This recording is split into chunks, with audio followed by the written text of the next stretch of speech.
This channel does not promote any violent, harmful, or illegal activities. All content provided by this channel is meant for an educational purpose only.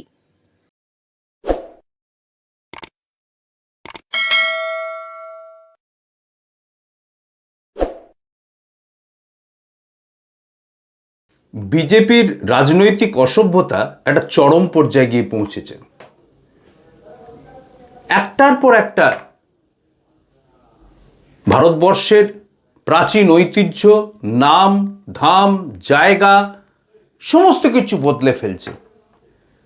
এবং কি আশ্চর্য, যেটা করা হচ্ছে সবটারই হচ্ছে experiment শুরু হচ্ছে বাংলা থেকে।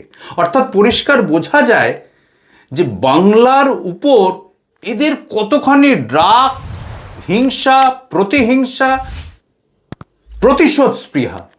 রাজভবনের নাম পাল্টে লোক ভবন করা হলো কেন? যুক্তি দিয়েছে একটা। কেন্দ্রের যুক্তি হচ্ছে যে জনগণের উদ্যোগের কারণ প্রধান লক্ষ্য ছিল জনগণের সেবা। প্রধান লক্ষ্য ছিল জনগণের সেবা, জনগণের পাশে থাকা। এখন যে কোনো পরিস্থিতি হলেই হচ্ছে যে রাজভবন ঝাঁপিয়ে পড়ছে, এইরকম একটা হচ্ছে ব্যাপার দেখানো। এখন এইটা হচ্ছে, এটা নাকি নরেন্দ্র মোদীর বিকশিত ভারতকে সামনে রেখে ভাবনা। আচ্ছা বলুন তো, রাজভবনের রাজ্যপাল একটা হচ্ছে মনোনীত লোক, মনোনীত ব্যক্তি। তিনি হচ্ছে যা তিনি তার কতদূর এখতিয়ার, তাকে তো প্রত্যেকটা কাজ করতে গেলে মন্ত্রী সভার ওপর নির্ভর করতে হবে। তাহলে তিনি হচ্ছে জনগণ, রাজভবনকে খুলে দাও, রাজভবনকে মানুষের ভবন করে দাও, মানে কি? এটা তো অর্নামেন্টাল, এটা তো হচ্ছে আলংকারিক। সেই আলংকারিকের উপর ভর করে রাজভবন, যেটা হচ্ছে একটা নন পলিটিক্যাল হচ্ছে পোস্ট, একটা হচ্ছে অরাজনৈতিক পদ, সেই অরাজনৈতিক পদটাকেও রাজনৈতিক পদে হচ্ছে পরিণত করছে বিজেপি। আসলে কংগ্রেস যা যা দোষ করেছিল, যা যা ক্রিমিনাল অফেন্স করেছিল তাদের রাজত্বের কেন্দ্রে, বিজেপি একই জিনিস করছে। যে বিজেপি কংগ্রেসের ইমার্জেন্সির সমালোচনা করে, সেই বিজেপি আজকে যা যা আলোচনা করছে, যা যা সিদ্ধান্ত নিচ্ছে, যা যা করছে, একেবারে হচ্ছে ইমার্জেন্সির বিকল্প একটা দিক তুলে ধরেছে। এখন আজ অর্থাৎ হচ্ছে 29শে নভেম্বর রাজভবনকে লোকভবন করা হলো। কি হবে তাতে? রাজভবনকে লোকভবন করা হলো, কি হবে তাতে? রাজভবনের কাজ কর্ম দিক ইত্যাদি বদলে যাবে। রাজভবন একটা অর্নামেন্টাল একটা বাধা রাখা হয়েছে, যাতে কোনো রাজ্যের মুখ্যমন্ত্রী বা তার মন্ত্রিসভা হচ্ছে স্বৈরাচারী না হয়ে পড়তে পারে, একটা বাধা। কিন্তু এটা জনগণ দ্বারা নির্বাচিত প্রতিনিধি, যারা মুখ্যমন্ত্রী, মন্ত্রিসভা জনগণের ভোটে নির্বাচিত, তাদের নিয়ন্ত্রণ করবেন কি করে রাজভবন? তাদের নিয়ন্ত্রণ করবেন কি করে হচ্ছে রাজ্যপাল?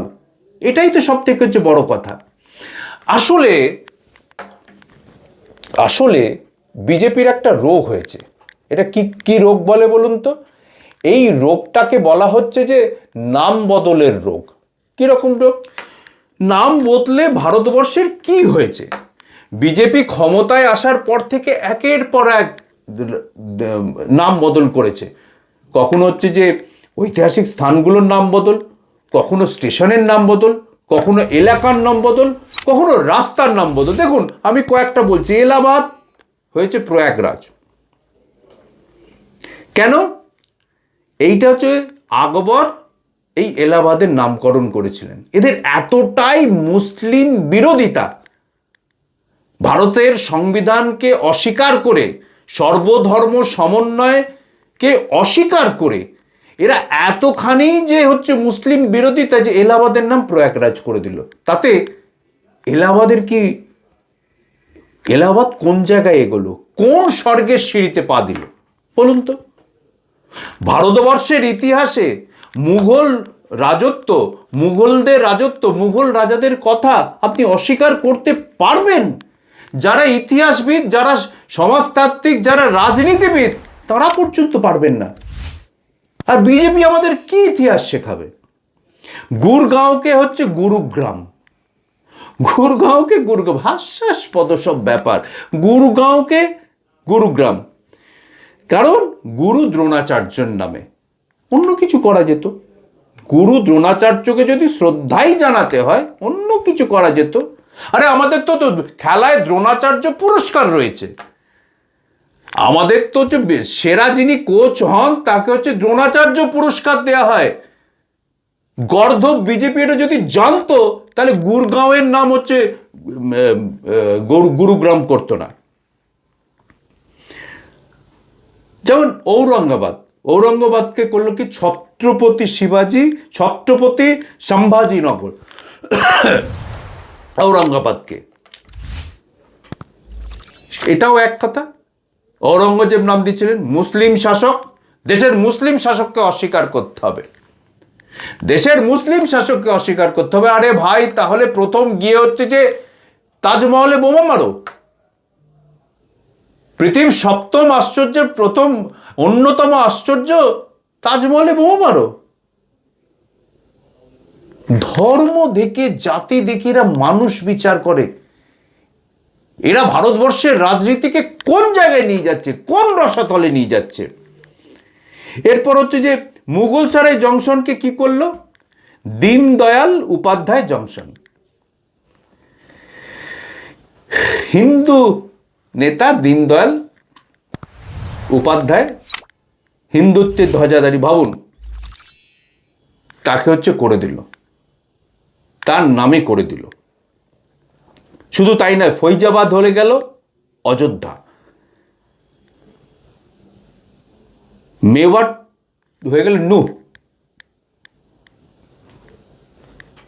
আউটার হুইলার আর একটা জায়গা, সেখানে হচ্ছে একটা স্মল আইল্যান্ড, ছোট্ট আইল্যান্ড, সেটারও নাম বদলে দিল। এবারে ধরুন আপনি স্ট্রিট, রাস্তা, সেখানে হচ্ছে নাম বদল। ঔরঙ্গাবাদ রোড হয়ে গেল এপিজে আব্দুল কালাম রোড। থাকতো, কি অসুবিধা হয়েছে? কোনো অসুবিধা ছিল না, মানুষ তো এতদিন সেই নামে জেনে এসছে। এবারে তো কোন দিন হচ্ছে জিটি রোডের নাম বদলে দিয়ে বলবে যে ওটা গ্র্যান্ড ট্যাঙ্ক রোড, শেরশাহ করেছিলেন, নাম বদলে দাও। রাজপথ হয়ে গেল কর্তব্য পথ, রাজপথ। তাই যদি হয়, রাজে যদি এত অসুবিধে হয়, তাহলে রাজ্যপাল নামটা রেখেছে কেন? ওটা হচ্ছে লোকপাল করে দিক না। রাষ্ট্রপতি নামটা হয়েছে কেন? রাষ্ট্রের প্রতি কেন করা হয়েছে? লোকপতি করে দিন। তাই যদি হয়, রাজ্যপালটা লোকপাল হোক। আসলে মুঘল গার্ডেনটা হয়ে গেল অমৃত উদ্যান। যে মুঘলরা হচ্ছে মুঘল গার্ডেন তৈরি করে হচ্ছে, মুঘল গার্ডেনকে সারা পৃথিবীতে হচ্ছে সামনের সারিতে এনেছিলেন, সেই নাম বদলে দিল। আসলে নাম বদলটা তো একটা অজুহাত মাত্র, নাম বদলটা একটা অজুহাত মাত্র। আসলে এদের নিজস্ব কোনো শিক্ষা, সংস্কৃতি, ঐতিহ্য নেই বলে, ঐতিহ্য যা আমাদের ঐতিহ্য তাকে মুছে ফেলে নতুন করে ঐতিহ্য লিখতে চায়। ওই জন্য ওরা ওই এটা গুজরাটের স্টেডিয়ামটার নাম নরেন্দ্র মোদী স্টেডিয়াম রাখে। ওইখানে ওই 350 ফুট উচ্চতার একটা হচ্ছে যে মূর্তি তৈরি করে। তাতে গুজরাটের কি উন্নতি হয়েছে, আর দেশেরই বা কি উন্নতি হয়েছে? রাস্তার নাম পাল্টে, জায়গার নাম পাল্টে, কিংবা কোনো ভবনের নাম পাল্টে দেশের কি কোনো উন্নতি হয়? হয় না তো। যে প্রধানমন্ত্রী সাংবাদিকদের মুখোমুখি হন না, তিনি নাকি হচ্ছে মানুষের রাজভবনকে হচ্ছে মানুষের ভবন করবেন। হাসির আর খোরাক হয় না, জানেন তো। বিজেপি হচ্ছে যত দিন যাচ্ছে, মানে একটা জেনারেশনকে, একটা সময় বলা হতো না যে বাংলায় বামেরা একটা জেনারেশনকে শেষ করে গেছে 34 বছর, বিজেপি এই 16 সাল থেকে শুরু করে একটা জেনারেশন, নতুন জেনজি জেনারেশনটাকে শেষ করে দিতে চলেছে, শেষ করে দিচ্ছে। যারা এখনো সমর্থন করছে তারা বুঝতে পারবে যে যখন হচ্ছে যে চলে যাবে তখন বুঝতে পারবে যে কোন জায়গায় এসে দাঁড়িয়েছে। ফলে রাজভবনকে লোকপাল ভবন, এটা হচ্ছে বিজেপির আসলে কি বলুন তো, শেষের শুরু। আর যারা রাজভবনটাকে একটু বেশি করে দেখানোর চেষ্টা করছেন, ক্ষমতাশালী করার চেষ্টা করছেন, তারা মাথায় রাখুন এই একই জিনিস করতে গিয়ে কংগ্রেস হচ্ছে ক্ষমতাচ্যুত হয়েছিল। এই একই জিনিস করতে গিয়ে কংগ্রেস ক্ষমতাচ্যুত হয়েছিল। আর 29-এর নির্বাচনে আপনারা দেখে রাখুন এই ধরনের কোনো ঘটনা মানুষ ঘটিয়ে ফেলতে পারেন। দেখতে থাকুন, পড়তে থাকুন বিশ্ব বাংলা সংবাদ। This channel does not promote any violent, harmful, or illegal activities. All content provided by this channel is meant for an educational purpose only.